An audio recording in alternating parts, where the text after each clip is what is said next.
you're welcome to yet another very exciting and interesting edition of the program Tech Innovate, a program that talks about technologies, functionalities, and of course how it affects you. Now, today's program is packaged from, it's the season where we give gifts, show love to one another. And Tech Innovate has packages that will benefit us in this season. My name is Ginika. Stay tuned. Tech Innovate will be right back with our gadget of the week. Imagine a smart government agency enabled by smart people, smart processes, smart technologies, and committed to building smart public agencies across the nation. Welcome to Galaxy Backbone. One government, one network.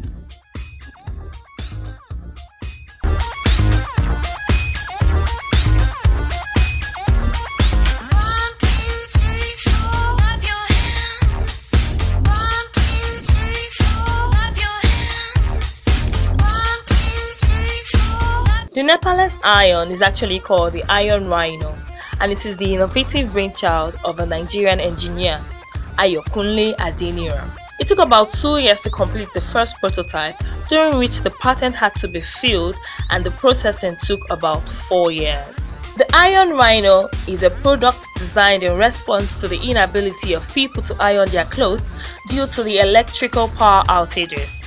It is a bursting gas-powered pressing iron, meaning it does not require electricity to function. It looks very similar to and functions like existing electric irons. The button comes in canisters that retail for about 120 naira and can last for 1 week usage at 20 minutes daily ironing. Rhino is very user-friendly because the design was built around user ergonomics, while safety was not compromised. The iron functions at most habitable environmental conditions, making it very reliable. Imagine a smart government agency enabled by smart people, smart processes, smart technologies, and committed to building smart public agencies across the nation. Welcome to Galaxy Backbone. One government, one network.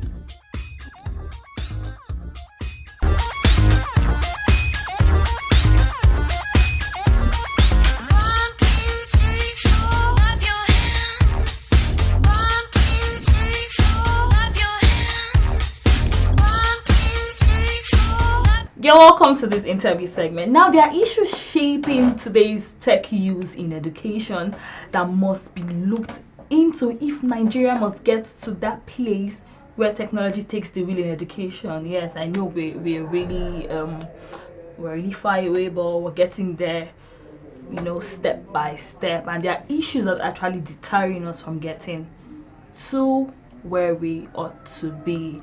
And like I said before, we went on the short break that launched us into this interview segment.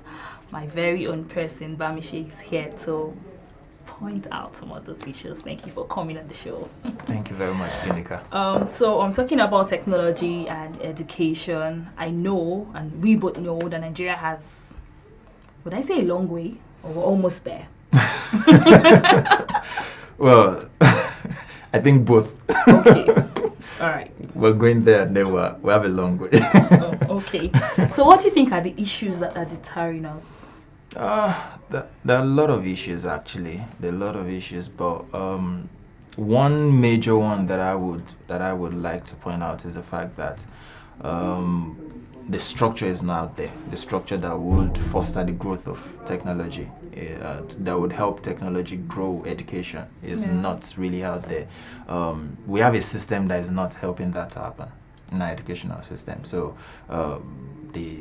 that structure isn't there. So in case if you try to introduce technology into the system, you like wouldn't. It's a new thing, and then it doesn't try because, for instance, we have teachers who probably can't use those technologies, and then there's no policy or structure in place to ensure that they learn or improve their skill sets to be able to use those technologies. And then simple instance, you have secondary schools that have computer laboratories that are not functional, or probably they have computers that they've not even turned on. I could remember a couple of times that I ran an interview for an organization, and we had 2 computer students, graduate of computer studies, and he probably went to the computer hall once or twice. So yes, technology is out there for us to use, but we don't have a system that can accommodate technology and allow it to thrive and help our educational system grow. Oh, okay. Yeah, I can remember because way back, while I was in school, because I did some programs where you need to do internship, and then they give you this logbook, and you need to type your logbook with typewriters. Yeah, you can imagine. Like, whoa. So, really? At this present age and time, So it's really, really, really, it's saddening actually. It's very sad. Because the children that are coming, the present generation, it's in quotes, they have technology in their DNA. Yeah. I went to a couple of a while back, and I saw one of my nieces and nephew, and he was playing on the tab, swiping the whole thing and playing the game, and I was like, okay. I knew when this technology came in newly, it took me a while to learn and to adapt to it, but they are getting used to these things quickly. So you see a child who's willing to learn, who has that smart mind, who has that genius brain, but then delayed because the teacher cannot meet up to the demands. So and that's one of the reasons why I would say I probably support us having the best mind teaching our next generation, because if you want the coming generation to be better than us, then we need to deploy our best mind to teach them. Okay, now sorry to take you off. With the introduction of this internet courses online, people taking internet courses online and the rest of them, I've come to discover that Nigerian youth, once you see them with a system or an iPad, they are either on Facebook, Twitter, Instagram, definitely, or something, or you're just doing some part-time. You can close tabs, you just close, shift, move away from this and that. We spend more of our time on social media than we supposed to be on the other part of internet that will help our knowledge. But what do you think we should do to probably reduce this, or I don't know? Because it's looking like it's impossible to take that off. You can't take it off because it's technology we're talking about here. You find a lot of television stations, radio stations going online, because the traditional media seems not to be cutting it anymore. You need to go into the internet space to still have the kind of market share that you need to get. So technology is taking over every area, the banking sector, everything, insurance. So you can't take the youth from surfing the net and playing with their smartphones or smart devices or laptops, but you can actually leverage on that interest to ensure that you get the right materials across to them. There's this thing that I do with the secondary school around my area on Fridays. I volunteer with the secondary school, and I teach the secondary school students from grade 1 up to SS3 and all of that. Teach them the importance of digital media, how to acquire skills on digital media and all of that. So for me, because I understand the fact that having a smartphone or a smart device goes beyond you going on Facebook to check your friends' new post or latest post, you could also use it as a means to learn. There are a lot of pages that you could follow, and you learn a lot of new things. That's even an instance that I was about to give. You have a situation whereby the teacher, probably the textbook that he's using to prepare the material was the information there was probably 2005 or 2000. 1998. And then there you are as a very vibrant student. You've gone home based on what you got in class, you researched, and then you got the information from the latest source, a new research that just got up. And you're firebranded. And you try to share with the teacher, and the teacher is like, okay, do you know more than me? So you even have some schools where probably the students don't have access to internet, probably because they're less privileged, they don't have access to the internet. And they end up going to the libraries, and the textbooks they have access to are out of date. So the informations that they learn, the things that they learn from the books are outdated, things that are meant to be for the 90s, and they forget that things move like Things are moving fast ASAP. paced. Now imagine a situation where you have an ICT class. Every child has his own their own tab, and the teacher is working on a screen. When you're talking about a particular real-time event, or maybe you're talking, let's say you're talking about the research in biology, where you're talking about the genetic makeup and the DNA and all of that, and you understand that science is evolving at a very fast pace. At that point, every child can easily connect to the internet and check the latest research, check the latest thesis that has been written about genetics and DNA and all of that. You have the latest information, and it improves. The teacher could even be in the staff room and send assignments to the kids, because everyone is connected via email. They don't need to be in class to submit their project work or term paper. They can easily forward it to your email. So while they're on break, you're still engaging them. If you notice, what thrives right now in the educational sector with people that have leverage on technology is open source learning. Most of these materials that are out there, they are top notch, but then they are free. So us trying to put them in a box. There's no excuse. There's no excuse for you not to know. There's no excuse for you not to be better. There's no excuse for you not to be aware. So I really think we need to revisit our educational system, revisit our curriculum to see that we can accommodate all these new developments. That is saying that technology can save education. I think you have a bit of truth in it, but there's also this saying that it's problematic, to treat education to treat education issues with technology. Can you strike a balance? There are certain things that education wouldn't solve, that technological that technology, the introduction of technology would help you to address. Now, for instance, you're a student, you're doing your project paper, and you're to do a research. Let's say you're talking about gender-based violence. There are a lot of things happening right now in gender-based violence. And then you go into the library and you stumble on a textbook that was written in 1997. There's no amount of information you want to give on that project that would address what is happening right now. Yes. There.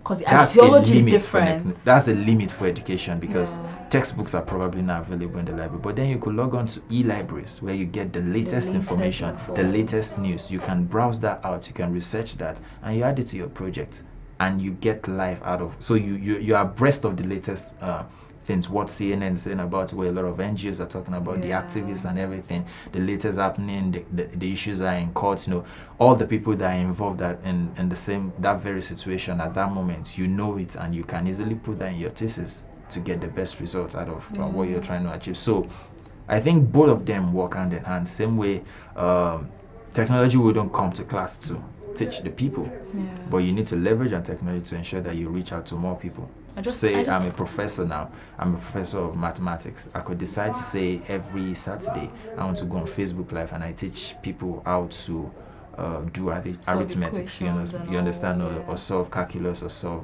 trigonometry or something. You understand? So that's I learned that, but I'm now leveraging on technology to reach a larger audience. So yes, you can't downplay education. Yes, you can't downplay education. I just feel that there's a need for us to strike a balance between education and technology. So we know, okay, this is where we are. This is how we want our future, to look like. Because if we keep neglecting technology in our present day education, we are really going to fall more than we have fallen. Because I actually believe that technology is the savior right now. Well, savior. Yes, technology is. Technology is the savior right now. That's what I feel. Maybe not. But I do understand the perspective you're coming from.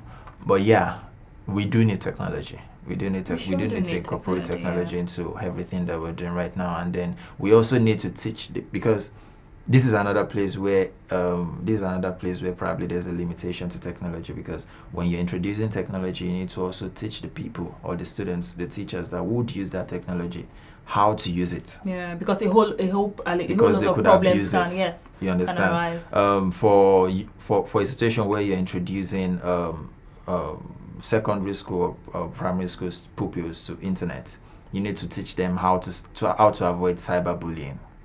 Yeah. Because there are a lot of cyber bullies. How to know their digital right, especially. You understand? Yeah. Understanding their digital rights, how to protect themselves, privacy settings, and all of that. That's education at play. Yeah. Because there's a limit to technology there. You can't control that. Yes, there are some applications that you need to put in place. There are some cautions and privacy settings that you would do for them, and you could do a customized tablet or a customized laptop for them and all of that. But there are times that probably they have access to their siblings' phones, their mother's laptop, and there's no restriction per se. But that knowledge that you've taught them that, okay, don't do this, don't do this, don't do this, that would keep them when they go out of the controlled environment that you have. Because in a school, you could control the internet such that when they go to a particular site, it's blocked. But somehow they might find themselves with a friend's laptop that has no restriction, and then they find themselves exploring a lot of things that they shouldn't expose themselves to.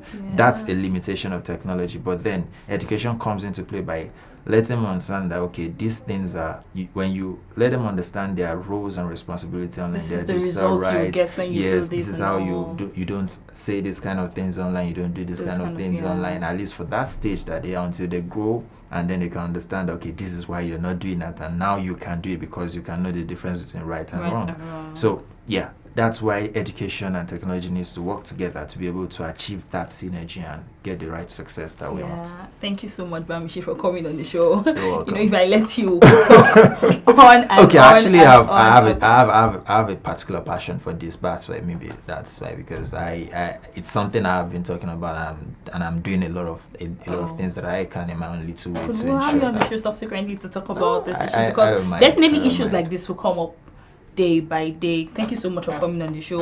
And before we go look at our DIY video, I want to point out that Nigerians are really very techy. Yes, I was seeing on the internet the other day, and I saw the Nepalese iron. Yes, and then just recently there's this tricycle made by a Nigerian that works on solar, like uses solar panel. We have a lot of we have a lot people. of innovative people, but we don't have the fire. They don't have the right publicity or funding. Like I said, it all boils down to structure, supporting structure. When you have someone who wants to do something, then the structure is not helping them to grow. The structure is not supporting enough to allow them thrive. So it's, if you don't have the tenacity or the grit to move on, you might just give up on your. So he's going to talk again right now. Well, let's quickly go look at our DIY video. Thank you so much for coming on the show. Tech Innovate will be right back. But with our DIY video, stay tuned. Imagine a smart government agency enabled by smart people, smart processes, smart technologies, and committed to building smart public agencies across the nation. Welcome to Galaxy Backbone. One government, one network.